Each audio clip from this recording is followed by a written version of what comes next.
स्वागत है आप सभी का Urmila Devi PG college online classes में। मैं अनिल कुमार डीएलएड की कक्षाओं का संचालन करा रहे हैं। आज हम डीएलएड के हिंदी कक्षा के संचालन में हम आपको पिछली कक्षाओं में अभिव्यक्ति के बारे में पढ़ाए थे कि अभिव्यक्ति होता क्या है, अभिव्यक्ति का महत्व क्या है, उसका उद्देश्य क्या है। अभिव्यक्ति के बाद आज हम आपको पढ़ाएंगे चौथा पॉइंट है, पांचवा चैप्टर नाम है अस्त्रानुसार, यानी अस्त्र के अनुसार गद्य पद्य में शब्दों, वाक्यांशों, विराम चिन्हों एवं समान ध्वनियों को समझना। अभी हमने पिछले चैप्टर में अभिव्यक्ति पढ़ाया था, तो अभिव्यक्ति में एक एक शब्द को सही ढंग से रखा जाता है, विराम चिन्ह का प्रयोग करना सिखाया जाता है और वाक्यांश किन किन वाक्यों को कहाँ कहाँ रखना होता है, इन सब चीज़ों के। तो आज हम आपको बताएंगे शब्द और अर्थ। शुरू करेंगे शब्द और अर्थ।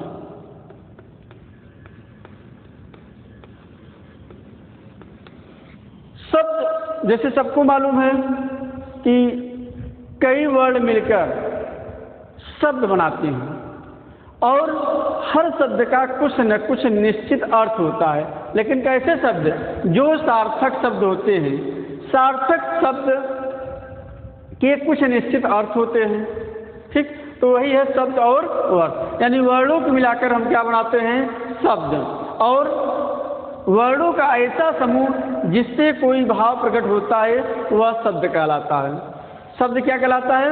वर्णों का ऐसा समूह जिससे कोई भाव उत्पन्न होता है वही क्या कहलाता है? शब्द कहलाता है। देखिए शब्द क्या है वास्तव में, इसकी परिभाषा बहुत ही जरूरी है। वर्णों का वह समूह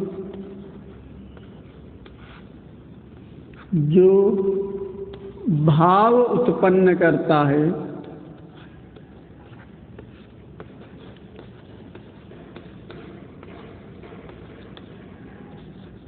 वे शब्द कहलाते हैं।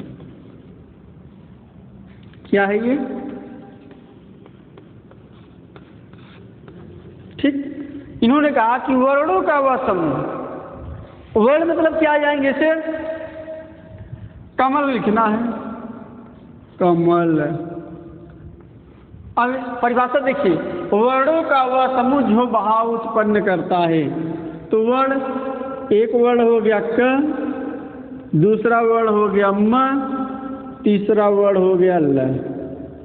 समूह, अब इनको जोड़ दीजिए, क्या बन गया? कमल। अब क्या कह रहा है? जो भाव उत्पन्न करते हैं। कमल कहने से एक भाव उत्पन्न हो गया कि वास्तव में कमल क्या है। तुरंत हमारा दिमाग गया कि कमल वास्तव में एक प्रकार का फूल है। कैसा फूल है? तुरंत आ गया कि स्ट्रक्चर की सफेद रंग का होता है, तालाब में होता है। तो शब्द, जैसे ही शब्द निकला कमल, तुरंत हमारे दिमाग में स्ट्रक्चर में, तो वास्तव में इस कमल का भाव ये होता है। जैसे कोई कह दे गुलाब, ठीक, जैसे गुलाब है, देखिए गुलाब वर्णों का समूह कह रहा है। तो वर्ण इसमें कौन कौन? देखिए ग प्लस उ प्लस ल प्लस आ प्लस ब प्लस अ। मूल रूप ये है। ठीक, अब क्या कह रहा है? जब इसको हम जोड़ देंगे वर्णों का समूह, तो बन गया ये ग प्लस ये ग, ठीक, उ है ना, ग उसके साथ आ जाएगा गु, ल सा आ का मात्रा था, प्लस ला, ब में आ जोड़ दिए ब, तो क्या बन गया? गुलाब। गुलाब कहती ही हमारे दिमाग में एक विशेष प्रकार का आकृत आ जाता है कि वास्तव में ये सब। तो हमने कहा गुलाब, तो भाव उत्पन्न ये वास्तव में गुलाब क्या है। हमने कहा गाड़ी, जैसे तुमने कहा रेलगाड़ी, तुम्हारे दिमाग में जैसे ही रेलगाड़ी आया तो उसका एक भाव उत्पन्न हो गया। जैसे कोई कह दे तितांजलि या कोई भी शब्द ले लीजिए, जैसे इसी में से लीजिए मलब या लमक, कहिए लमक। लमक कहते ही मान हमारे दिमाग में गया तो हमारा दिमाग सर चलने वास्तव में लमक है क्या चीज़? लमक है। जे लमक कोई शब्द है ये नहीं है। क्यों शब्द नहीं है? क्योंकि इसमें कोई भाव उत्पन्न होता ही नहीं है। जैसे कोई कहते नमक, ठीक, नमक कहते ही मान हमारे दिमाग में एक भाव उत्पन्न हो जाता है तुरंत, यार वास्तव में नमक है क्या? तुरंत आता है कि नमक ऐसा होता है जो खारा होता है, जो खाने में प्रयोग किया जाता है, ठीक। और कोई कहते कमन, कमन, तुरंत हमारा दिमाग जाता है कमन क्या चीज़ है। बाद में दिमाग रिजल्ट देता है वास्तव में कमन कोई शब्द नहीं। क्यों? क्योंकि इसमें कोई सार्थक शब्द निकल नहीं रहा है। तो समझ में आया कि शब्द क्या है? वर्णों का वह समूह जो भाव उत्पन्न करता है वही क्या होते हैं? शब्द। जिसका जैसे यहाँ हमने कमल कहा, कमल कहते ही मान एक विशेष प्रकार का पुष्प, ये विशेष प्रकार का पुष्प है। गुलाब कहा तुरंत हमारे दिमाग में एक विशेष प्रकार का पुष्प है। नमक कहा तुरंत हमारे समझ में आया कि एक ये पदार्थ है, ये क्या होता है? खारा होता है। तो इस प्रकार से ये होता है। अब शब्दों के अभाव में भाषा की कल्पना नहीं की जा सकती। जब शब्द के अभाव होंगे तो भाषा की कल्पना कहाँ किया जा सकता है? जब शब्द बनेगा ही नहीं, जब वर्ड नहीं आप व्यवस्थित कर पाएंगे, शब्द नहीं व्यवस्थित कर पाएंगे, तो भाषा की कल्पना कर ही नहीं सकती। इसीलिए आप देखते हैं कि एक पढ़ा लिखा व्यक्ति वो तुरंत परिस्थिति अनुसार भाषा को बना लेता है, लेकिन एक अनपढ़ व्यक्ति नहीं बना पाता। तो वही उन्होंने कहा कि वर्णों के अभाव में या शब्दों के अभाव में भाषा की कल्पना नहीं की जा सकती। जिस मनुष्य के पास, जिस व्यक्ति के पास जितने ही ज़्यादा शब्द होंगे, जितने ज़्यादा शब्द होंगे, उतनी भाषा उसकी मजबूत होती है।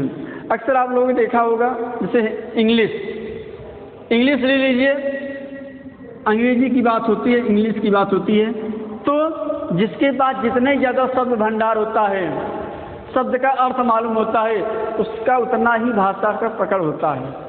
हिंदी का ही ले लीजिए, हिंदी के जितने ज़्यादा आपके शब्द पकड़ होगा उतने ही भाषा आपकी समृद्धशाली होगी, यानी आप उसमें उतना ही निपुण होंगे। इसलिए किसी भी भाषा को निपुण बनाने के लिए, किसी भी भाषा में दक्षता प्राप्त करने के लिए हमें उसके शब्दों पर पकड़ होना अत्यधिक आवश्यक होता है। जितने ज़्यादा आप शब्द पर पकड़ बनाए रखेंगे उतने ही ज़्यादा आपको उस भाषा पर पकड़ होगा। जैसे कक्षा 1, 2, 3, 4 के बालक होते हैं तो क्या कहा जाता है कि पहले आप शब्द को जानिए, शब्द के अर्थ को जानिए। बच्चा जब पैदा होता है तो पूरा कागज होता है, तो उसको मालूम नहीं होता है कि पापा मम्मी, सिर्फ उसको नाम ही मालूम होता है कि ये पापा है, ये मम्मी है, ये दादा है, ये चाऊ है, ये घर है, ये साइकिल है, ये मोटर गाड़ी है। जैसे जैसे वो आगे बढ़ता है, समाज में जाता है, ठीक, मामा है, मामी है, जैसे जैसे आगे बढ़ते चला जाता है, जैसे आगे बढ़ता जाता है, जब वो आगे बढ़ जाता है तब उसको बात है वास्तव में ये शब्द किससे बना है। मामा बना है तो वास्तव में मामा क्या है? पहले तो क्या हुआ, मामा पढ़ने लगा, पापा पढ़ने लगा, लेकिन जैसे ही आगे पढ़ा तब उसको समझ में आया वास्तव में मामा क्या है, किन किन वर्णों से मिलकर बना है। पापा बना है तो किन किन वर्णों से मिलकर बना है, यानी पहले वो शब्द जाना, बाद में शब्द के भाव को जाना। तो कक्षा 1, 2, 3, 4 का बालक है, मान ली हिंदी इसको पढ़ाना है, अंग्रेजी पढ़ाना है, संस्कृत पढ़ाना है, तो सबसे पहले आप क्या कराते हैं? कहते हैं भैया ये शब्द है, ये इसका अर्थ है, शब्द है, ये अर्थ है। पहले तुम इस शब्द को रटो और उसके अर्थ को जानो। तो आप लोग क्या करते हैं? शब्द के अर्थ का रटाने का प्रयत्न करते हैं, ठीक। एलिफेंट है तो वास्तव में एलिफेंट मतलब क्या होता है? हाथी होती है।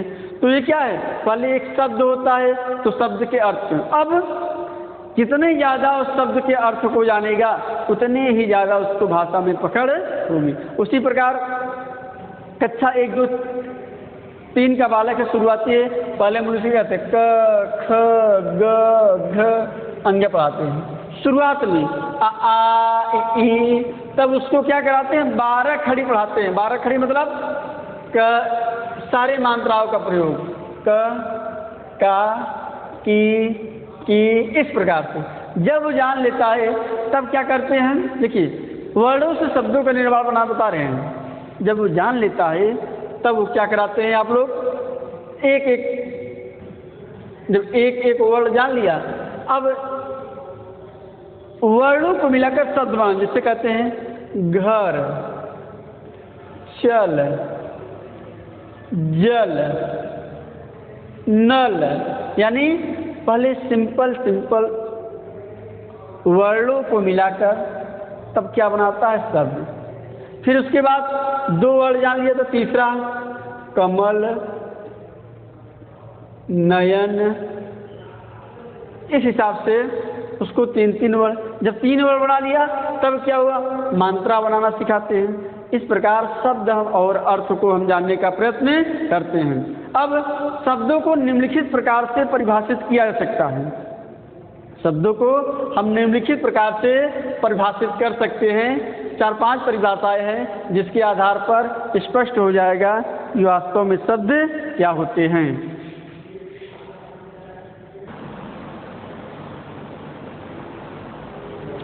अब देखिए, अब शब्द को और अधिक स्पष्ट करने के लिए हमने कुछ परिभाषाओं को लिखा है जिस पर दृष्टिपात करना अति आवश्यक है, और उससे एक एक चीज़ क्लियर हो जाएगा वास्तव में शब्द क्या है परिभाषिक शब्द से।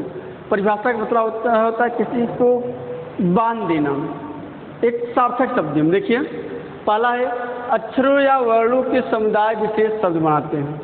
सही बात है भाई, पिछली में चर्चा किया कि अक्षर, कभी कभी पूछता है कि भाषा की सबसे छोटी इकाई क्या है, तो भाषा की सबसे छोटी इकाई अक्षर या वर्ण को कहा जाता है। एग्जाम में क्वेश्चन बहुत पूछता है, डीलेट के खास तौर में, फर्स्ट सेमेस्टर सेकेंड सेमेस्टर में, कि भाषा की सबसे छोटी इकाई क्या है, अक्षर है कि वर्ण है। तो भाषा की सबसे छोटी इकाई अक्षर या वर्ण है। ऐसे ही अक्षर या वर्णों के समुदाय विशेष शब्द बनाते हैं। जैसे मान लीजिए अभी हमने कहा जैसे विद्यालय है,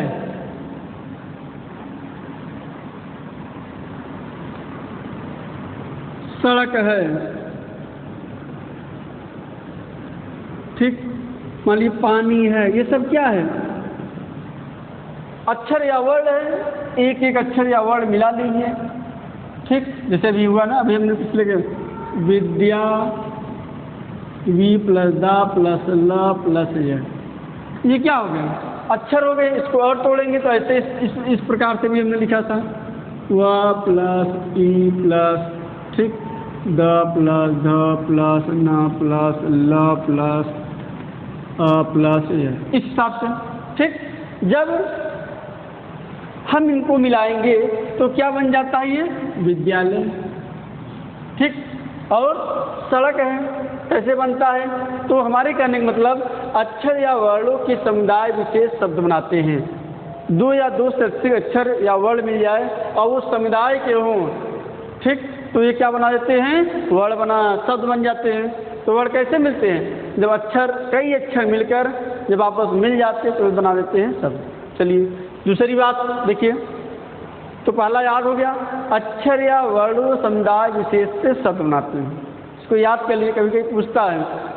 तो पहला परिभाषा क्या हो गया, अक्षर या वर्णों के समुदाय विशेष को शब्द कहते हैं या शब्द बनाते हैं। दूसरी परिभाषा देखिए, व्यक्तियों के विचारों के प्रतीक के रूप में उच्चारित की जाने वाली ध्वनियों के समूह या संकेतों के समूह को शब्द कहते हैं। जैसे हम या आप हैं, कोई भी ध्वनि बोलते हैं, कुछ भी बोलते हैं, उसमें क्या निकलता है, ध्वनि। प्रत्येक ध्वनियाँ क्या निकालती हैं, शब्द निकालती हैं। हम कुछ भी बोलते हैं तो क्या होता है, ध्वनि निकलती है, कंपन होता है, गूंज होता है, तो क्या होता है, उससे शब्द निकलता है। तब उन्होंने कहा कि व्यक्तियों के विचारों के प्रतीक के रूप में व्यक्ति हम हो चाहे आप हो, जब भी किसी विचार को किसी के समक्ष रखते हैं कि या अपनी बात किसी के सामने रखते हैं तो क्या होता है, हम कुछ शब्द या कुछ वर्णों को उच्चारित करते हैं। कई वर्ण जब मिला देते तो क्या बन जाता है, शब्द। तो हम कई शब्दों को बोलते हैं, उच्चारित करते, उच्चारित करने मतलब तो बोलना है। जब बोलने से जब कुछ ध्वनियाँ निकलती हैं तो उस ध्वनियाँ समूह या संकेत को ही शब्द कहते हैं। जैसे हमने कहा ना, बच्चा जब छोटा होता है बचपन में तो कुछ जानता नहीं, धीरे धीरे शब्दों को रटने लगता है। आज के समय में इधर व्यक्ति बोलता नहीं है, आधे शब्द उच्चारित करता है, लोग तुरंत उसका अर्थ जान जाते हैं कि ये व्यक्ति यही शब्द बोलने वाला है। तो ये क्यों होता है, आप जितने ज़्यादा किसी ध्वनियों को सुनेंगे, जितने ही ज़्यादा किसी ध्वनि को उच्चारित करेंगे, बोलेंगे, उतने ही वो आसानी से आपको समझ में आएंगे। कभी कभी देखते हैं कि कुछ ध्वनियाँ समझ में नहीं आता कि ये किस भाषा की है। क्यों नहीं समझ में आता है? क्यों? क्योंकि आप उस ध्वनियों को कभी सुने ही नहीं हैं। तो आप जितने अधिक ध्वनियों को उच्चारित सुनेंगे उतने ही आपके शब्द क्लियर होते चले जाएंगे। तो ये दूसरा आता, व्यक्ति के विचारों के प्रतीक के रूप में जब हम कोई शब्द को उच्चारित कर देते हैं तो उससे निकलने वाली ध्वनियों, समूह या संकेत को हम क्या कहते हैं, शब्द कहते हैं। ठीक। तीसरा है, श्रवण इंद्रियों से सुना जाने वाला प्रत्येक नाद शब्द है। नाद मतलब क्या होता है, नाद में शब्द में कंपन या गूंज होती है। हम श्रवण इंद्रिया मतलब देखिए, श्रवण इंद्रिया कौन है, कान। कान से सुना जाने वाला प्रत्येक नाद क्या है, शब्द। हम जो कुछ भी बोलते हैं तो सामने वाला व्यक्ति कैसे जान जाता है कि ये व्यक्ति यही शब्द बोला, क्योंकि भाई हमारे श्रवण इंद्रिया जैसे 5 कर्म इंद्रिया, 5 ज्ञान इंद्रिया सब लोग जानते हैं। तो जैसे हमने कुछ वर्ड, हमारा जब भी मुंह कुछ ऊपर नीचे हुआ तुरंत श्रवण इंद्रिया लगाया रहता है। श्रवण इंद्रिय अपना काम करता है कि इसका जो मुंह बोल रहा है वो क्या बोल रहा है। जब तक आप गूंज नहीं करेंगे तब तक श्रवण इंद्रिय नहीं तो समझ नहीं है। जैसे कभी कभी हम या आप मुंह डुलाते हो, समझ से हम मुंह डुला रहे हैं, कुछ समझ में आया नहीं आया? क्यों नहीं आया? क्योंकि हमारी श्रवण इंद्रियां नहीं सुनी, वो श्रवण इंद्रिया शब्द को ध्वनि ही नहीं गया। जब ध्वनि नहीं गया तो आप उस शब्द का अर्थ ही नहीं लगा पाएंगे। तो उसके भाव जब अर्थ नहीं लगा पाएंगे, जब शब्द नहीं समझ शब्द नहीं निकलेगा, ध्वनि हमारे कानों तक नहीं पहुंचेगा, तो उसके हम भाव कहाँ से समझ पाएंगे। जब भाव नहीं समझ पाएंगे कुछ हो ही नहीं पाएगा। अरे यही तो अंतर है किसमें, मनुष्य और पशु में। हम जो कुछ भी बोलते हैं सामने वाला व्यक्ति सुनता है, उसका हमें आंसर देता है, रिप्लाई करता है। क्यों? क्योंकि हम उसके प्रत्येक शब्द को, अर्थ को जानते हैं। क्यों हम पशु की भाषा नहीं समझ पाते? क्योंकि हम उसके शब्द के अर्थ को समझ नहीं पाते। क्यों? क्योंकि पशु सार्थक शब्द नहीं बोलता है। अरे सार्थक शब्द होते हैं जिसका कोई अर्थ निकलता है, तो पशु ऐसा कोई वर्ड ही नहीं बोलता जिससे उसका अर्थ निकले। इसीलिए लोग पशु की भाषा नहीं समझ पाते हैं। तो मनुष्य ही एक ऐसा प्राणी है जो आपस में विचारों के द्वारा उसके भाव को समझ जाता है, उनके भावनाओं को समझ जाता है। और ये सब किसका कमाल है? शब्द का कमाल है। क्योंकि हमारे लिपि में, हमारे जितनी भाषाओं में सबका एक निश्चित अर्थ दिया गया है। अक्सर देखते हैं कि अंग्रेजी हम लोग नहीं समझ पाते, या कोई हिंदी, कोई अंग्रेज या हिंदी नहीं समझ पाता। अरे क्यों नहीं समझ पाता? क्योंकि वो उस शब्द का अर्थ ही नहीं जानता है। कोई फारसी आ गया, कोई तेलुगु आ गया, कोई कन्नड़ आ गया, तो हम लोग उसकी बात को क्यों नहीं समझ पाते हैं? क्योंकि हम लोग उसके शब्द के अर्थ को ही नहीं समझ पाते हैं। जब अर्थ का आप समझ नहीं पाएंगे तब इधर उधर पगलाएंगे। कोई व्यक्ति कहेगा समझ नहीं आया, क्यों नहीं समझ भैया? कोई कुछ मांग रहा है, आप कुछ दे रहे हैं, इसका मतलब क्या है? इसका मतलब यही शब्द है, चाहे जिस भाषा का शब्द हो, जब आप उसको समझ नहीं पाएंगे। ठीक। तो देखिए यही है दूसरा, श्रवण इंद्रिय सुना जाने वाला प्रत्येक नाद क्या कहलाता है? शब्द। जो भी हमारे कान में गूंज जाता है, सार्थक गूंज गया, समझ में आया, नहीं गया तो नहीं समझ में आया। तो किसका काम है? श्रवण इंद्रियों से। श्रवण इंद्रियों से सुने जाने वाला प्रत्येक नाद मतलब उत्पन्न होती है, क्या होता है? शब्द होता है। चाहे जिस भाषा, मनुष्य एक ऐसा प्राणी से कहा ना कि कोई भी गान हो गया, कैसे मालूम कि कुत्ता बोला, बिल्ली बोला, ठीक? क्यों? क्योंकि मनुष्य ही एक ऐसा, जैसे स्वर्ण नियम गया, मनुष्य जानता है कि कौन सा प्राणी कैसे बोलता है। अक्सर हम लोग जिससे कोई भी बोला कैसे जान जाते हैं, अरे ये तो मेढक बोला, ये तो बिल्ली बोली, ये तो शेर बोला, ये तो सियार बोला। किस लिए? भाई हम उनके शब्द को जानते हैं कि कौन सा कैसा शब्द निकालता है। तो यही है, देखिए, श्रवणेंद्रियों से सुना जाने वाला प्रत्येक नाद, नाद मतलब होता है ध्वनि या गूंज होता है। तो श्रवणेंद्रियों से सुने जाने वाला गूंज शब्द है। जो भी हमारे कान में गूंजा वो एक शब्द होता है। जैसे हमारे कान में हम सोते रहते हैं या जागते रहते हैं, एक मच्छी आके भरमाने लगती है, तो कैसे हम मालूम कि मच्छी और मसा, जब जैसे ही नाद करने लगा, कंपन करने लगा, कंपन के माध्यम से लोगों को पता चल जाता है कि ये क्या है। अरे है तो मक्खी भी होता है, भौरा भी होता है, तो हम कैसे उसमें अंतर कर लेते हैं कि ये मक्खी बोल रहा है, ये भौरा? क्योंकि यही नाद, वही ध्वनि, वही गूंज के माध्यम से हम जान जाते हैं कि ये किसका शब्द है, किस प्राणी का शब्द है। देखिए नेक्स्ट, व्याकरण की दृष्टि से स्वतंत्र एवं सार्थक ध्वनि को शब्द कहते हैं। किसी भी भाषा का एक व्याकरणिक भाषा होता है।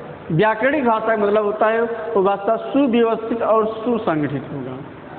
हिंदी में भी एक एक शब्द का व्याकरणिक भाषा होता है। हल्का सा भी अगर आपने शब्द को सही से उच्चारित नहीं किया, सही से नहीं लिखा, तो क्या हुआ? शब्द के अर्थ को बदल जाएगा।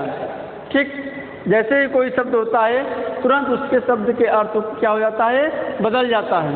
जैसे क्रमबद्ध और कम, देखिए, एक है कम, एक है क्रम। अगर इसी को अगर आप सही से शब्द उच्चारित नहीं करेंगे तो शब्द के अर्थ को बदल जाएगा। जैसे किसी भी कोई क्रम से रखिए, कोई अगर कम से रखिए तो क्या होगा? एक क्रम मतलब होता है कि ऐसे ऐसे ऐसे ऐसे ऐसे रखना। दूसरे कम अर्थ, क्रम का अर्थ क्या हो गया कि एक एक करके रखना, और कम का अर्थ उसी में से काट काट के रखना। तो ये क्या हुआ? यदि हम व्याकरण के दृष्टि से स्वतंत्र और सार्थक ध्वनि शब्द नहीं बोल पाएंगे तो शब्द का सही अर्थ नहीं निकल पाएगा, और जब सही अर्थ नहीं निकल पाएगा तो हम सही अभिव्यक्ति भी नहीं कर पाएंगे। तो इसलिए व्याकरण के ज्ञान होना किसी भी भाषा के लिए अत्यंत आवश्यक है, चाहे हिंदी हो, चाहे संस्कृत हो, चाहे अंग्रेजी हो, चाहे उर्दू हो। जिसका जितने ज़्यादा व्याकरण पर पकड़ होगा उतना ही सार्थक ध्वनि का शब्द उसका सही होंगे। तो याद रखिए, व्याकरण के दृष्टि से स्वतंत्र एवं सार्थक ध्वनि को क्या कहते हैं? हम शब्द कहते हैं। अंतिम है, शब्द से तात्पर्य उस ध्वनि से होता है जिसे सुनकर किसी अर्थ का बोध होता है। जाहिर सी बात है कि हम जब भी कुछ ध्वनियाँ निकालते हैं और लोग उसको सुनते तो उसका कुछ अर्थ निकालते हैं। जैसे हमने आम बोलचाल की भाषा में उदाहरण में हमने कहा हमको पानी चाहिए, तो हमने क्या किया? एक ध्वनि निकाला और ध्वनि सामने वाला सुनकर उसका अर्थ निकाला, और उस जब अर्थ निकालता है तो उसका उस अर्थ का कुछ बोध होता है। वो अर्थ क्या होते हैं? शब्द होते हैं। वही क्या कहलाते हैं? शब्द कहे जाते हैं। ठीक, क्या कहे जाते हैं? वे शब्द कहे जाते हैं। बात क्लियर हो गई? शब्द क्या है? 3-4 चीज़ों में, 5-6 चीज़ों में हमने बताया है, और इसको एक बार फिर समझ लीजिए। हमने बहुत अच्छे तरीके से आपको समझाने का प्रयत्न किया है। तो भाई शब्द क्या है? शब्द से तात्पर्य उस ध्वनि से होता है जिसे सुनकर किसी अर्थ का बोध होता है। जैसे हम लोग कहते हैं घर में जैसे ही पहुँचते पानी ले आओ, व्यक्ति तुरंत पानी लेकर आता है, भोजन ले आइए, भोजन लेकर आता है, आम ले आइए, आम लेकर ले आता है, कटहल ले आइए। क्यों? क्योंकि उसका सार्थक ध्वनि होता है। कोई कह रही है भैया कमल लिया चमल, चमल लिया चमल, तो बकरा लिया वास्तव में चमल टमल क्या है तो समझ में नहीं आएगा। क्यों? क्योंकि सार्थक शब्द है नहीं। बाद में कहेगा यार कोई शब्द होता नहीं, आपने क्या उल्लू बना रहे हैं सिर्फ बस। इसलिए शब्द ये होते हैं जिनका कोई सार्थक शब्द निकलता है। शब्द एक से अधिक अक्षरों के योग से बनी ध्वनियाँ हैं, ये ना, शब्द एक या अधिक अक्षरों से बनी ध्वनियाँ हैं जिससे अपने स्वतंत्र रूप अथवा किसी वाक्य में प्रयुक्त होने पर एक निश्चित अर्थ प्रतीत होता है। सब कुल मिलाकर अगर आप देखिए तो सारी बातों का निचोड़ एक ही आता है। शब्द वो होता है जिसका एक निश्चित अर्थ प्रतीत होता है, वही क्या होता है? शब्द होता है। ये हो गया शब्द और अर्थ। अब नेक्स्ट हम आपको बताएंगे शब्द एवं पद। अभी तो आप शब्द एवं पढ़े हैं, अब पढ़ाइए नेक्स्ट शब्द एवं पद।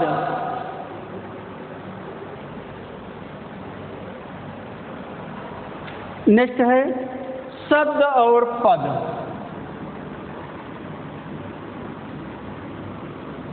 शब्द और पद देखिए, अभी हमने पढ़ा शब्द का कुछ अर्थ निकलते हैं। अब नेक्स्ट हम पढ़ेंगे शब्द और पद।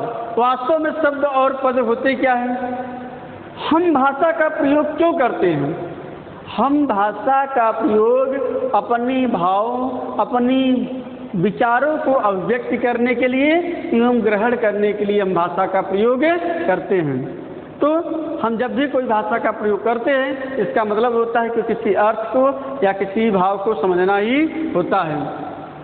इसका प्रयोग हम चाहे लिखित रूप में करें चाहे मौखिक रूप में, यानी भाषा का प्रयोग चाहे हम मौखिक रूप में करें या लिखित रूप में करें। ये क्या होता है? जैसे आज के समय में, पहले के समय में पद है, गे पद होते हैं। गे पद मतलब गीतों के द्वारा, गायन के द्वारा पहले व्यक्ति अपनी बातों को डायरेक्ट न लिखकर लिखित, आप आज तो लगता मोबाइल का ज़माना हो गया, इंटरनेट का ज़माना हो गया। इसके पहले जब इन सब चीज़ों का ज़माना नहीं था तो लोग क्या अपने भाव को व्यक्त नहीं करते थे? भाई भाषा का माध्यम होता कि आप आमने सामने बैठकर विचारों को आदान प्रदान करना। ये तो मौखिक भाषा है। मौखिक भाषा कब होती है? जब व्यक्ति आमने सामने होता है तब। लिखित भाषा क्या होती है? जब व्यक्ति कहीं दूर रहता है तब वो लिखित अभिव्यक्ति का प्रयोग करता है। आज लिखित का प्रयोग बहुत कम हो। क्यों कम हुआ? क्यों हुआ? क्योंकि मौखिक है। जब हम भी कोई बात करते हैं तो किसके द्वारा बात करते हैं? मोबाइल के द्वारा। इसके पहले जब नहीं था तो लोग अपना संदेश कैसे पहुंचाते थे, अपना अभिव्यक्ति कैसे करते थे? तो वहाँ लिखित अभिव्यक्ति का प्रयोग किया जाता था। और लिखित अभिव्यक्ति में क्या, अक्सर देखते हैं आप, फिल्म वगैरह आप लोग देखते भी होंगे।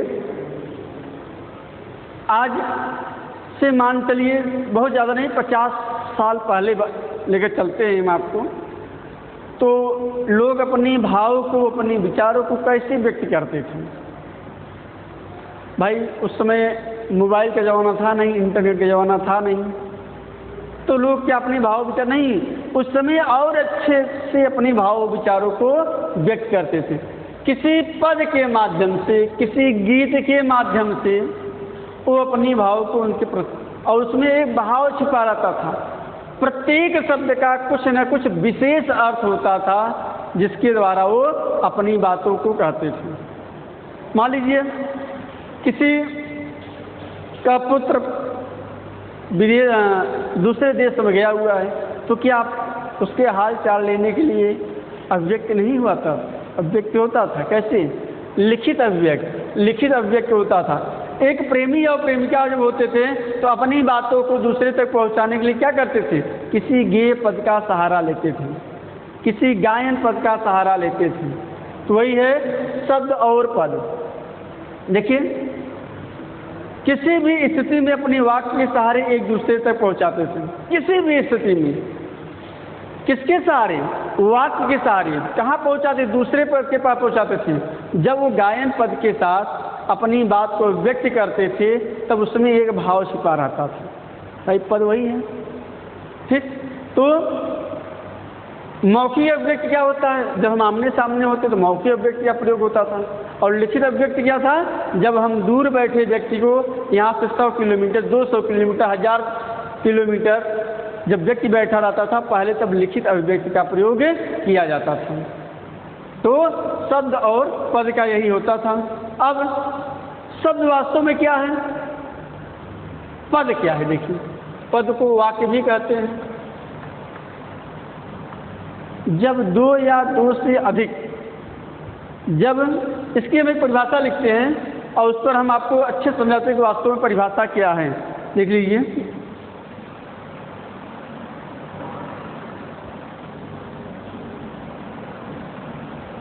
देखिए अभी शब्द के बारे में हो गया। शब्द क्या था आपने देखा। एक शब्द देखिए, एक या एक से अधिक सार्थक ध्वनि समूह के मेल से जिस खंड का निर्माण होता है, भाषा के अर्थ को वहन करता है, वह शब्द कहलाता है। जिस अर्थ खंड से भाषा का निर्माण होता है वही क्या कहलाता है?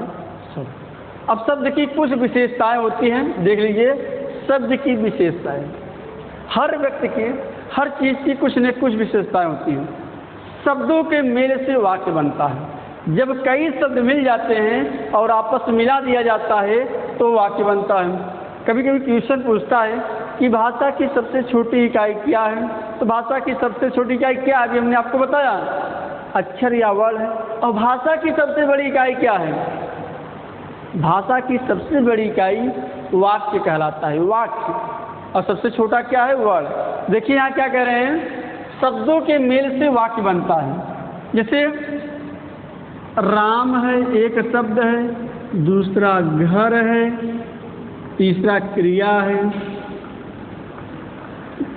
यदि हम तीनों को मिला, इन सबको मिला दें आपस में तो क्या बन जाएगी? एक वाक्य। राम घर जाता है, राम है, जैसे कहिए राम है, घर है, जाता है। अगर इसे कहिए राम घर जाता है, बना? नहीं बना। और अगर कहिए राम घर जाता है तो लगता है कि राम कहाँ जा रहा है? घर जा रहा है। तो ये क्या है? शब्दों के मेल से वाक्य बनते हैं। कई अगर शब्द मिल जाए, जैसे मोहन स्कूल जाता है, मोहन स्कूल जाता है, तो ये क्या हो गया? ये एक शब्द बना, एक शब्द बना, एक शब्द बना, एक शब्द बना। इन तीनों शब्द, चारों शब्दों को जोड़ दिया जाए तो क्या बन गया? एक वाक्य बन गया। और कैसा वाक्य है? ये सार्थक वाक्य है। जैसे जाता है स्कूल मोहन, अच्छा लग रहा है जाता है स्कूल मोहन, नहीं। तो कुछ सार्थक ध्वनियाँ होती हैं। तो पहला था शब्दों के मेल से क्या बना? वाक्य। दूसरा, वाक्यों में प्रयोग किए गए शब्द पद कहलाते हैं। प्रत्येक वाक्य में, जैसे देखिए ये एक वाक्य हो गया, राम घर जाता है, ठीक। इसमें प्रत्येक शब्द बना, यही क्या हो गया? गे। कहते हैं गे पद। गे पद मतलब गायन के द्वारा शब्द जो कहा जाता है वही गे पद होता है। इसलिए आप गद्य एवं पद्य के बारे में आप पढ़ेंगे आगे, क्योंकि हिंदी में दो ही चीज़ मिलेगा, या तो आप गद्य मिलेगा या तो पद्य मिलेगा। गद्य मतलब कोई बात सरल तरीके से कहना, पद्य मतलब किसी विशेष अर्थ के द्वारा, ठीक, किसी विशेष अर्थ द्वारा। तो यहाँ इस चीज़ की देखिए, वाक्यों में प्रयोग किए गए शब्द क्या कहलाते हैं? पद कहलाते हैं। कहाँ? जब वाक्य में प्रयोग होता है तब।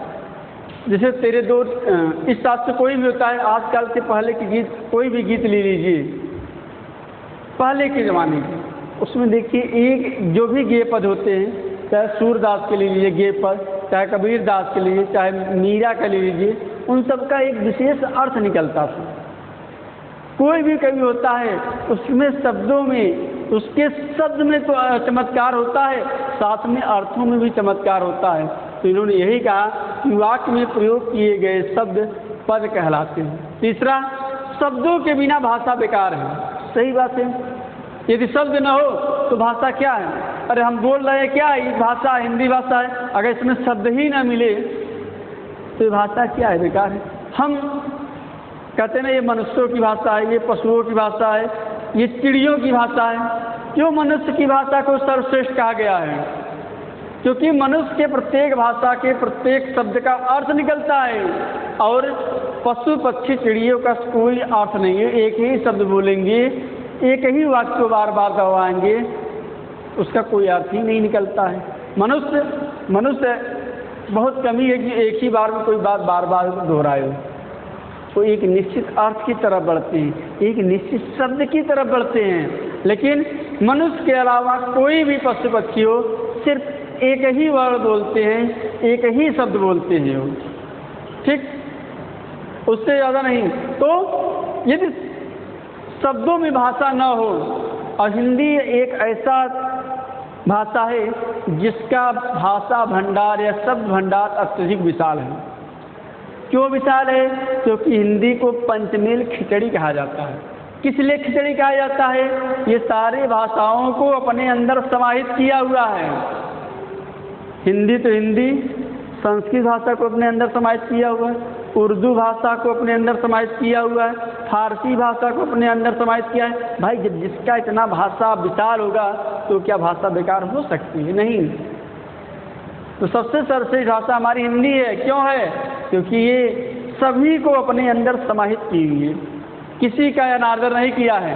चाहे जो भाषा आई है भैया, आपका भी हमारे भाषा में एक आपको उचित स्थान दे देते हैं। अभी हम आपको पढ़ाएंगे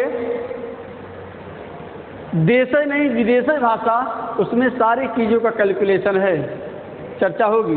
तो शब्दों के बिना भाषा बेकार है। अंतिम, बोलने तथा लिखने में शब्दों का प्रयोग करते हैं। हम चाहे बोलते हैं, हम जैसा बोलते हैं वैसा भी लिखते हैं। क्यों? क्योंकि जो बोलने का अर्थ होता है वही लिखने का भी अर्थ होता है। लेकिन हिंदी और अंग्रेजी में ऐसा नहीं है, हम बोलते कुछ और हैं, लोग लिखते कुछ और हैं। लेकिन हिंदी ऐसी भाषा है जिसको जो जैसा बोला जाता है सेम टू सेम हूबहू वैसे लिखा भी जाता है। तो इनका प्रयोग हम कहाँ करते हैं? शब्द का प्रयोग लिखने और पढ़ने, यानी बोलने और लिखने में हम शब्दों का प्रयोग करते हैं। तो ये थी हमारी शब्द की कुछ विशेषताएं। एक, शब्दों के बारे में संस्कृत के बहुत ही अच्छे विद्वान कह लीजिए, कवि कह लीजिए, चाहे उनको राजा कह लीजिए, भर्तृहरि का नाम आप लोगों ने सुना होगा। राजा भर्तृहरि बहुत प्रसिद्ध थे। क्यों प्रसिद्ध है आपको मालूम ही है, जो संस्कृत वाले उनको मालूम होगा। भर्तृहरि ने कहा है इसके बारे में, भर्तृहरि ने शब्द के अर्थ को परिभाषित करते हुए कहा है, क्या कहा है देखिए,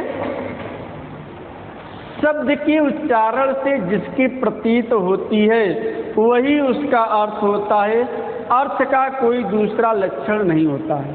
कितनी अच्छी बात इन्होंने कहा कि शब्द के उच्चारण से जिसकी प्रतीत होती है, क्या अर्थ प्रतीत होता है। हम नहीं कह रहे हैं, भर्तृहरि जी कह रहे हैं कि शब्द के उच्चारण से जिसका प्रतीत होता है, क्या प्रतीत होता है? अर्थ प्रतीत होता है, अर्थ का दूसरा लक्षण नहीं है। हम कोई भी शब्द बोलते हैं तुरंत उसका अर्थ प्रतीत होने लगता है। जैसे हमें भोजन चाहिए तो भोजन का अर्थ प्रतीत होने लगता है कि भोजन में सिर्फ चावल ही नहीं है, दाल ही नहीं है, उसमें सारे व्यंजन मिलाकर भोजन बनता है। तो भर्तृहरि के कहने के अनुसार यही है कि शब्द के उच्चारण से जिसकी प्रतीत होती है उसका अर्थ प्रतीत होता है, अर्थ का कोई दूसरा लक्षण नहीं होता है। शब्द बोले, शब्द के लक्षण प्रतीत होने लगते हैं। और अगर देखा जाए तो भर्तृहरि अपने स्थान पर उचित ही कहते हैं। कुछ कवि ने भर्तृहरि के इस परिभाषा को आलोचना भी किया है। क्या किए हैं? क्या अर्थ केवल शब्द का ही होता है? क्या शब्द केवल अर्थ का ही होता है? जैसे मोहन पानी पानी हो गया, तो क्या हुआ ये? जैसे देखिए, इसको हम साफ करते रहे। मोहन पानी पानी हो गया, अर्थ को समझिए, शब्द को समझिए, ठीक। शब्द और अर्थ समझिए। जैसे कहा गया ना, मोहन मारे लज्जा के पानी पानी हो गया। मान लीजिए मोहन मारे लज्जा को पानी पानी हो गया। अब देखिए, क्या मोहन लज्जा से पानी बन गया? नहीं। अर्थ ये प्रतीत होता है ना कि मोहन मारे लज्जा को पानी पानी हो गया, तो पानी पानी क्या मोहन पानी में परिवर्तित हो गया? नहीं, एक शब्द है। यही उन्होंने दिखाना चाह रहे हैं कि भर्तृहरि की बात को खंडन कर रहे हैं। पानी पानी एक विशेष अर्थ होता है, लेकिन यहाँ पानी का क्या अर्थ देखिए, कह रहे हैं मोहन मारे लज्जा के पानी पानी हो गया। वाक्य में पानी पानी हो गया शब्द तो नहीं है, किंतु यहाँ अर्थ की अपेक्षित प्रतीत केवल पानी शब्द से नहीं हो सकती। वह पानी पानी पानी होने से ही हो सकता है। अतः कहा जा सकता है किसी भी भाषा इकाई का वाक्यांश, वाक्य, शब्द, रूप, शब्द, मुहारा आदि को किसी भी इंद्रिय सुख प्रमुखतः कान एवं आँख से ग्रहण करने पर जो मानसिक प्रतीत होती है वही अर्थ होता है। इतनी सी बात इन्होंने कही कि किसी भी वाक्य में, शब्दार्थ में वहाँ मुहावरे का प्रयोग होता है, तो क्या करता है, उस शब्द के अर्थ को चार चाल लगाता है। मोहन मारे लज्जा को पानी पानी हो गया, लज्जा तो था ही, और पानी पानी का मतलब भी होता है लज्जित होना। जैसे आप लोग दिखा, पानी पानी मतलब क्या होता है? हम नहीं, कोई भी व्यक्ति हो अगर उसको पानी से भुगा दिए, देखिए लज्जित हो जाता है। आप लोग समझ भी रहे होंगे क्यों लज्जित हो जाता है। तो यहाँ शब्द के अर्थ को पकड़िए आप, ठीक, देख लीजिए। तो यहाँ शब्द वही होता है जिसका अर्थ निकलता है। अर्थ के बिना शब्द की कल्पना ही नहीं किया जा सकता है। अगर अर्थ के बिना शब्द की अगर हम कल्पना करेंगे तो वही मनुष्य के श्रेणी से हटकर हम किस में चले जाएंगे? अन्य योनियों में चले जाएंगे। पशु पक्षी, भेड़ बकरी, चिड़िया, इन जितने भी जानवर हैं उनके श्रेणी में चले जाएंगी, क्योंकि उनका एक ही शब्द होता है और निश्चित शब्द होता है, और हम लोग उसका एक निश्चित अर्थ निकाल लेते हैं। यही होता है शब्द और पद। अब हमारे देखिए एक और है शब्द और अर्थ का संबंध। ठीक भाई, दोनों एक सिक्के के दो पहलू हैं। शब्द और अर्थ का संबंध, समझिए बात को। संबंध होना अति आवश्यक है। बिना संबंध के कोई कल्पना भी नहीं किया जा सकता है। बिना संबंध के किसी चीज़ की कोई कल्पना भी नहीं किया जा सकता है। तो भाई यहाँ किसका संबंध बता रहा है? शब्द और अर्थ का। शब्द और अर्थ एक ही सिक्के के दो पहलू हैं। बिना अर्थ के शब्द की कल्पना नहीं किया जाता, बिना शब्द के अर्थ की कल्पना नहीं किया जा सकता है। ठीक, उदाहरण के लिए हमने गाय शब्द बोल दिया। क्या बोला? गाय शब्द। अब भाई गाय का एक निश्चित अर्थ होता है। जैसे ही गाय कहा, तुरंत हमारे सामने एक पिक्चर आ गया कि गाय एक पशु है, वो दूध देती है, ये इस कलर की होती है। क्यों हमने और कोई नहीं कहा? गाय कहा तो लोग क्यों लोग भूले नहीं समझ गए? क्योंकि गाय का एक निश्चित अर्थ होता है, गाय का एक निश्चित प्रतीत दिया गया है। तो ये क्या हो गया? जैसे हमने गाय कहा तो लोगों के दिमाग में भैया गाय है, एक पशु है, उसकी ये विशेषता है। ठीक, हमने घोड़ा कहा तो लोग गधा क्यों नहीं समझ लिए? अरे भाई, घोड़े कहने से घोड़ा एक शब्द है और इसका निश्चित अर्थ प्रतीत हुआ कि वास्तव में घोड़ा वो होता है जो बहुत तेज दौड़ता है, जो खच्चर का काम करता है, जो ढोने का काम करता है। तो यही हुआ शब्द और अर्थ। गाय कहने से गाय के एक निश्चित अर्थ का वो देखिए, जैसे गाय शब्द कहने से पर्वत या नदी का बोध नहीं होता है, अपितु पशु विशेष का बोध होता है। इनके कहने का मतलब, यदि आपने गाय कहा क्यों लोग नदी नहीं समझ लिए, क्यों पर्वत नहीं समझ लिए, क्यों पहाड़ नहीं समझ लिए? क्योंकि हर शब्द का एक निश्चित अर्थ से संबंध होता है। ठीक, और देखिए घोड़ा कहने से घोड़े का ही बोध क्यों होता है?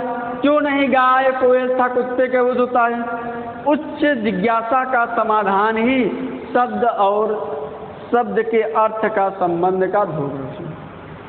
जितने भी अभी हमने गाय कहा, तो गाय कहने से लोग क्यों नहीं नदी समझ लिए, क्यों नहीं पहाड़ समझ लिए, क्यों नहीं पर्वत समझ लिए? ठीक, क्यों? क्योंकि घोड़े और एक निश्चित शब्द और अर्थ में उनका एक निश्चित अर्थ होता है, एक निश्चित शब्द होता है। तो ये क्या है? ये घोतक है। वस्तुतः शब्द और अर्थ का कोई सहज स्वाभाविक संबंध नहीं होता है। शब्द और अर्थ का संबंध ऐच्छिक होता है क्योंकि समाज ने विभिन्न शब्दों के विभिन्न अर्थों के रूप में मान लिया है। उदाहरण के तौर पर हमने एक निश्चित ध्वनि ले लिया है, जैसे मान लीजिए कमल ले लिए, समझिए बात को। अब कमल कहा एक निश्चित शब्द, लेकिन बना कैसे है? ये तोड़ दीजिए, क प्लस अ प्लस म प्लस अ प्लस ल प्लस अ। मूल रूप उसका ये है। हम जानते हैं कि जो स्वर है वो व्यंजन की सहायता से बनता है। तो कमल कहा तो कमल ऐसे इसको तोड़ के लिखा, इसका मूल रूप हो गया। अब देखिए कमल कहने से जब हम इसको मिला दिए, कैसे? इसको मिलाया यूं, इसको मिलाया यूं, इसको मिलाया यूं, क प्लस म प्लस ल बराबर क्या? एक निश्चित अर्थ निकलने लगा है। कमल कहने से एक निश्चित अर्थ का प्रतीत होने लगा है। इस प्रकार से हम कोई भी शब्द कहते हैं तो उसका एक निश्चित अर्थ निकलता है। जैसे हमने कहा रेलगाड़ी, तो रेलगाड़ी क्या हुआ? रेल प्लस गाड़ी एक शब्द हुआ। तो जैसे रेलगाड़ी हमने कहा तो उसका एक निश्चित अर्थ प्रतीत होने लगा। तो ये था शब्द और अर्थ। कमल कहने मात्र से ही कमल के फूल का हमें क्या बना है? एक प्रतिबिंब बन गया कि भाई ऐसे ऐसे ये चीज़ होता है। और भी चीज़ें हैं। अब जैसे कालांतर में हम हो चाहे आप हो, किसी भी शब्द का हमारे दिमाग में एक स्ट्रक्चर सा बन जाता है। हम जैसे ही कोई शब्द कहते हैं हम तुरंत उसके अर्थ की तरफ बढ़ जाते हैं। ठीक, कोई भी शब्द हुआ वो हमारे मस्तिष्क में एक प्रतिबिंब बनकर उभरने लगता है। तो प्रतिबिंब क्या होता है भाई? हमने एक बार से कोई भी जैसे मकान हुआ, साइकिल हुई, मोटरसाइकिल हुई, उसमें भी कई अर्थ होते हैं। जैसे हमने कहा कि फला मोटरसाइकिल, तुरंत हमारे दिमाग में एक प्रतिबिंब बनने लगे। जैसे हमने कहा कि 2 चक्के की मोटरसाइकिल, 4 चक्के की गाड़ी, तुरंत हमारे दिमाग में स्ट्रक्चर बन गया। वास्तव में इसका अर्थ ये होता है। तो ये सब क्या है? ये सब ध्वनियों का समूहों का सार्थक समूह है। जैसे ही हमारे मुंह से कोई ध्वनि निकला तुरंत सामने वाला व्यक्ति समझ जाता है कि फला व्यक्ति का अर्थ ये होगा। जैसे किसी वस्तु या पदार्थ का प्रतिबिंब जैसे ही मानव स्पटल पर अंकित होने लगता है, उसी के साथ ही तत्संबंध वाचक शब्द भी संस्कार में स्थित हो जाते हैं। जैसे ही किसी भी चीज़ का हमने कहा ना, जैसे ही हमने नाम लिया वैसे ही हमारे दिमाग में तुरंत प्रतिबिंब सा बनने लगता है। कभी कभी लोग समझने में शब्द के अर्थ को देर लगा देते हैं। क्यों लगाते हैं? क्योंकि हमारे दिमाग में उस चीज़ का प्रतिबिंब नहीं बन जाता है। हम कोई भी चीज़ हम जब उसको रोज़ देखते हैं तो हमारे दिमाग में प्रतिबिंब सा बन जाता है। जैसे मान लीजिए हम साइकिल को रोक देखते हैं, साइकिल को रोक देखे हमने जान लिया साइकिल है। एक विशेष मोटरसाइकिल को हमने एक बार देखा था, उसके बाद फिर 6 महीने साल भर बाद देखा तो हमको याद है कि यार वास्तव में है क्या, हमने कहीं एक देखा है। तो हमारे दिमाग में एक धुंधली सी प्रतिबिंब बनने लगती है। कैसी प्रतिबिंब है? धुंधली सी प्रतिबिंब बनने लगती है। धीरे धीरे धीरे जाकर बहुत जोर देने पर तब वो धीरे धीरे चीज़ स्पष्ट हो जाती है। तो जो हम डेली पढ़ते हैं, डेली देखते हैं, रोज़ उसका उपयोग करते हैं, रोज़ हम उसके शब्दों के द्वारा उसको व्यतीत करते हैं, तो उसके दिमाग जाहिर सी बात है तो प्रतिबिंब बहुत स्पष्ट बन जाता है। और जिसमें नहीं बनते हैं उसका प्रतिबिंब नहीं बन जा पाता है। तो यही चीज़ होती है। किसी भी ध्वनि के उच्चारण मात्र से किसी वस्तु का बोध ही वास्तव में अर्थ है। ठीक, किसी ध्वनि के उच्चारण मात्र से ही किसी वस्तु का बोध ही वास्तव में अर्थ है और इससे ही संकेत ग्रह कहते हैं। जैसे हमने वास्तव में शब्द क्या है? संकेत है।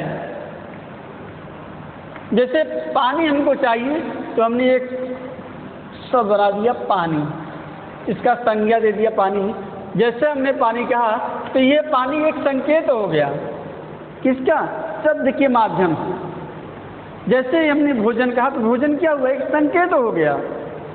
तो ये था संकेत गया। और अक्सर हम लोग व्यवहार में देखते भी हैं कि हर चीज़ का कोई न कोई संकेत होता है, चाहे उसको हम शब्दों के द्वारा कहें। भाई इस संसार में कितनी सारी वस्तुएं हैं, बहुत सारी वस्तुएं हैं, तो हमने सबका एक निश्चित अर्थ दे दिया हम लोगों ने, और उसी के द्वारा हम लोग आसानी से उसके अर्थ को क्या करते हैं? समझ जाते हैं। तो शब्द और अर्थ में ये सब चीज़ें होती हैं। तो आज हमने आपको क्या कहा? 3 चीज़ों का अध्ययन कराया। शब्द और अर्थ, शब्द एवं पद, और शब्द और अर्थ का संबंध। बिना संबंध का कोई भी चीज़ हो ही नहीं सकता। संबंध जितने ज़्यादा जिसमें संबंध होगा उतनी ही उसकी ज़्यादा प्रगति होगी। चाहे जिस चीज़ का संबंध लीजिए, इस संबंध में बहुत बड़ा अर्थ छिपा हुआ है। यदि हम शब्द और अर्थ का लेते हैं तो ये दोनों में बहुत बड़ा प्रेम है। क्यों है? क्योंकि भी हमने आपसे कहा ना कि ये दोनों एक सिक्के के पहलू हैं। बिना एक के अभाव में दूसरा का कोई अस्तित्व ही नहीं है, कोई अस्तित्व नहीं है। जैसे अगर सार्थक शब्द न हो तो अर्थ ही नहीं निकलेगा। जब अर्थ नहीं निकलेगा शब्द क्या हो जाएगा? बेकार हो जाएगा। तो भाषा बिना शब्द के क्या हो जाएंगी? बेकार हो जाएंगी। तो ये रहा शब्द और अर्थ का संबंध। जितने ज़्यादा जिसमें संबंध बनता है उतना ही उसका विशेष महत्व होता है। बिना संबंध का किसी का कोई अस्तित्व नहीं है। तो सिर्फ क्या हो जाएंगे? मनुष्य क्या हो जाएंगे? वो पशु हो जाएंगे। पशु में विकास क्यों नहीं होता है? क्योंकि उसमें आपस में कोई संबंध ही नहीं होता है। उनके न शब्द में संबंध है न अर्थ में संबंध है। ठीक, तो ये था शब्द और अर्थ के बीच का संबंध। तो हमें लगता है आपको ये चीज़ बहुत आसानी से समझ में आ गया होगा। अब हम इसके बाद नेक्स्ट कक्षा में पढ़ाएंगे हिंदी शब्दों का वर्गीकरण। क्योंकि गद्य और पद्य में आपने गद्य और पद्य कब समझ में आएगा? जब शब्द और अर्थ आप समझ लेंगे तब। पद्य में आपको एक एक शब्द का अर्थ को समझना पड़ता है। गद्य तो आप तो समझ जाएंगे, लेकिन पद्य में क्या होता है? पद्य में आपको एक एक शब्द का अर्थ प्रतीत होना चाहिए। और बिना शब्द के अर्थ विकार, बिना अर्थ का शब्द विकार, और संबंध होना अति आवश्यक है। आज तक के लिए हम अपना टॉपिक यहीं ख़त्म करते हैं। अगले टॉपिक में फिर हम आपसे बात करेंगे शब्द के बारे में, कौन कौन से शब्द होते हैं देश विशेषण। तब तक के लिए धन्यवाद।